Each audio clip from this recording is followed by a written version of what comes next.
তো বলতেছে তোমরা সবাই লা ইলাহা ইল্লাল্লাহর জিকির করো। এবার জিকির করা হয়ে গেছে, অনেকক্ষণ জিকির করছে। জিকির করার পরে এবার রশিদ আহমদ গঙ্গি রহমতুল্লাহ আলাইহি হাত তুলে ডাক দিয়ে বলতেছেন, দয়ার আল্লাহ, আল্লাহ গো, ওই কবরওয়ালার কবর আযাব তুমি মাফ করে দাও। আওয়াজ দিয়ে বলেন না সুবহানাল্লাহ। রশিদ আহমদ গঙ্গি রহমতুল্লাহি আলাইহি ডাক দিয়ে বলতেছেন, মালিক,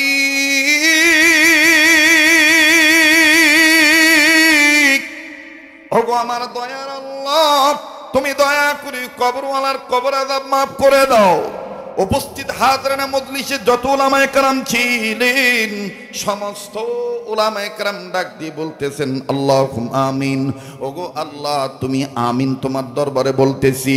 আল্লাহ তুমি শায়েখের দোয়া কবুল করো। বাজানো এর কিছুক্ষণ পরই রশিদ আহমদ গঙ্গি রহমতুল্লাহ আলাইহি দোয়া শেষ করলেন। নতুন করে আবার ওযু বানাইলেন। ওযু বানানোর পর রশিদ আহমদ গঙ্গি রহমতুল্লাহ আলাইহি 2 রাকাত নামাজ আদায় করলেন। নামাজের পর এবার বাড়িওয়ালাকে ডাক দিয়ে বললেন, যাও তুমি বাজার করতে যাও। বাড়িওয়ালা সহ উপস্থিত আলেম উলামা সবাই ডাক দিয়ে বলতেছেন, হযরত জি, ওযু করতে যাইয়া অর্ধেকে আপনি বন্ধ হয়ে গেলেন। ওযু আপনি করতে যাইয়া করে দিলেন, ওযু করা বন্ধ। আমরা মনে লেগে গেল দ্বন্দ্ব, কোথায় কি হয়েছে মন্দ। আপনি যদি বলতেন খোলাসা হয়ে যেত আমরার মনের দ্বন্দ্ব। আওয়াজ দিয়া বলেন না সুবহানাল্লাহ। আমার বন্ধুগণ, তো রশিদ আহমদ গঙ্গি রহমতুল্লাহ ডাক দিয়ে কইতেছে, বাবা কি কইতাম তোমরা রে, কি কইতাম, আমাকে যে বদনার মাধ্যমে পানি এনে দিয়েছ, এই পানিটা যখন আমি মুখে নিয়েছি তখন কেমন জানি মুখটা আমার তিক্ত হয়ে গেছে। মুখের মধ্যে পানিটা কেমন জানি তিতা লাগলো। আর আমার মুরিদানরা,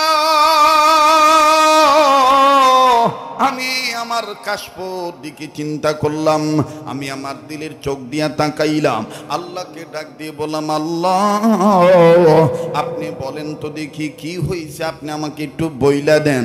আমার আল্লাহ আমাকে ডাক দিয়ে বলে দিল, রশিদ রে, আমি তোমায় জানিয়ে দিতেছি, যেই মাটির বদনা দ্বারা তোমাকে পানি এনে দেওয়া হয়েছে, এই যেই মাটির বদনা যেই মাটি থেকে তৈরি করা হয়েছে, এই মাটি যে এলাকার, ওই এলাকার মধ্যে একটা কবর আছে, ওই কবরের মধ্যে সাংঘাতিক আযাব হইতেছে। ওই আযাবের দরুন অত্র এলাকার সমস্ত মাটি ভিতরে ভিতরে পুড়ে গেছে। আর পোড়া মাটি কিন্তু হয় লবণাক্ত লাগে, নাইলে তিতা লাগে। তরকারি বেশি ফুরিয়া গেলে হয় বেশি লবণ ফুটটা ওঠে, নাইলে তিতা বাইসা ওঠে। কি আপনার দিক কথা কর না, বাস্তব না? এটা আপনি তরকারি না, ভাতের ক্ষেত্র যদি ভাতও দেখবেন যদি নামাইতে নামাইতে দেরি হয়ে গেছে গা, ফুরিয়া গেছে গা, বালা ভাত, এই ফোড়া ভাতের মুহে নিয়ে দেখবেন, হ্যাঁ তিতা। কথা কয় না? ডাক দিয়ে বলতেছেন, রশিদ রে, এই মাটি ওই আযাব বেশি হওয়ার কারণে অত্র এলাকার মাটি তিক্ত হয়ে গেছে। আর ওই তিতা মাটি দ্বারা বদনা তৈরি হয়েছে, আর ওই তিতাটা এখনো রয়ে গেছে। ওগো আমার আল্লাহর বান্দাগণ, তখন আমি একজন মুসলমান হিসাবে আল্লাহর কাছে ডাক দিয়ে বললাম, আল্লাহ আপনি দয়া করে তার কবর আযাব মাফ করে দেন। কিন্তু আমার কাছে বলা হলো এইভাবে মাফ হবে না, তোমাদের সবার জাতির পিতার নাম যেহেতু ইব্রাহিম খলিলুল্লাহ, তোমরা জাতে জাতে মুসলমান, তোমরা একজন আর একজনের ভাই, তোমরা সবার সাথে সবাই মিলে থাকলে তোমাদের কোনো বিপদ নাই। ঠিক কিনা বলেন? ডাক দিয়ে বলতেছেন, রশিদ রে, তোমাদের এই মুসলিম ভাইয়ের জন্য সবাই যৌথ মিলে লা ইলাহা ইল্লাল্লাহর জিকির করো, আমি আল্লাহ তাআলা তাকে মাফ করে দেব। এবার যখন সবাই মিলে লা ইলাহা ইল্লাল্লাহর জিকির করলো, আমি আল্লাহ তার কবর আযাব মাফ করে দিলাম। তোমরা যখন লা ইলাহা ইল্লাল্লাহর জিকির করলা, আমি সাথে সাথে আমি রশিদ আমার আল্লাহর কাছ থেকে জানতে পারলাম, দোয়া করার পরে জিকির করার পরেই আল্লাহ তাআলা ওই কবরওয়ালার কবর আযাব মাফ করে দিয়েছি। গোরস্থানের একটু মাটি বায়না করে রাখরি, বায়না করে রাখ কন্যা, গোরস্থানের একটু মাটি বায়না করে রাখ রে, বায়না করে রাখ। কেউ সমস্যা হইতেছে আপনারা? জবানটা খোলেন না, মাটি বায়না করার দরকার আছে না? গোরস্থানের একটু মাটি বায়না করে রাখ রে, বায়না করে রাখ। কখন জানি আসবে রে তোর, কখন জানি আসবে রে তোর দুনিয়া সারার ডাক রে।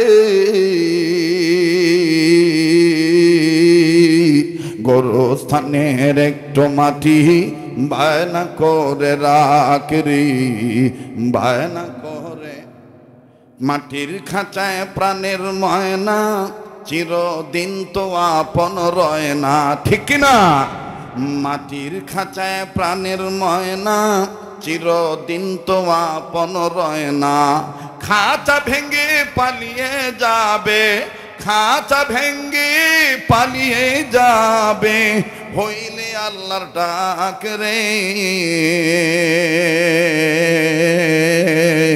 গোরস্থানের একটু মাটি বায়না করে রাখ রে, বায়না করে রাখ। বলেন, গোরস্থানের একটু মাটি বায়না করে রাখ রে, বায়না করে রাখ। নারায়ে তাকবীর। তাহলে আবার বলেন, কোরআন ওয়ালাকে ইজ্জত করলে কোরআনের মাধ্যমে, কোরআনকে ইজ্জত করলে কোরআন ওয়ালার মাধ্যমে আমাদের দাম বাড়বে না কমবে? যাদের সিনে কোরআন আছে, যারা কোরআন শিখেছে, তাদেরকে ইজ্জত করলে আমাদের সমাজ উন্নত হবে না অবনতির দিকে যাবে? উন্নত করে দিবে কে? কিসের বরকতে? কোরআনের বরকতে।